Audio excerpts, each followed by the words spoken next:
Magandang umaga mga ka-happy hour. Narito ang mga balita para sa MBC TV Network News Update 9 AM edition. BMW, nanawagan sa mga may-ari ng barko na iwasan ang high-risk warlike areas. Yan ang MBC TV Network News ni Winnie-Pearl Hesoro.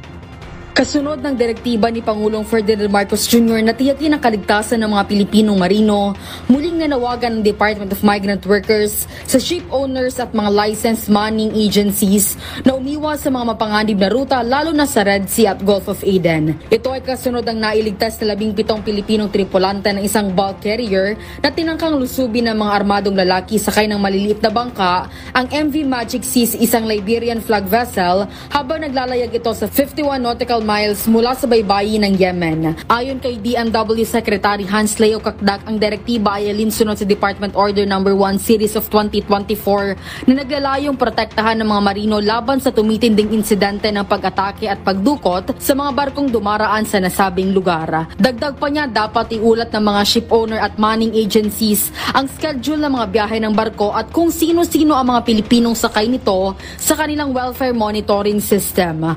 Ang hindi umano pag-uulat ng ganitong mahalagang impormasyon ay maaaring magresulta sa parusa batay sa regulasyon ng DMW.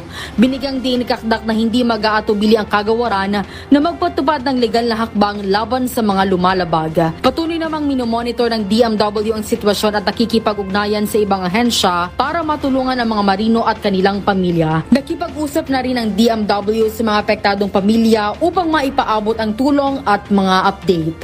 Para sa MBC TV Network News, ito si Winnie-Pearl Hesoro ng DZRH.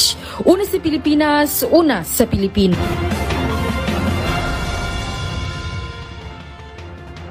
Samantala, Malacanang, no comment sa umano'y last wish ni ex-PRRD.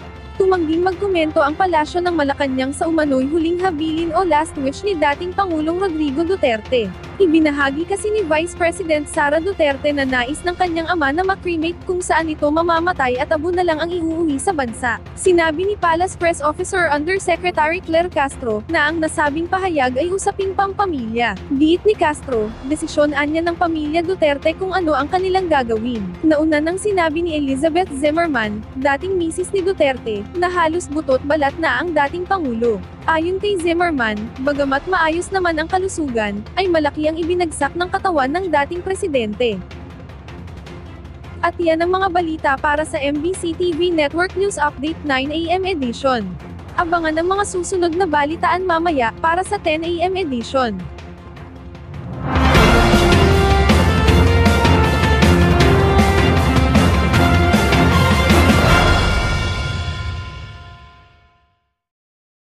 Mga ka-happy hour, kung gusto mong manood ang mga balita sa MBC TV Network News Update, mag-subscribe sa aming YouTube channel, i-like ang aming Facebook page, at i-follow sa aming TikTok account.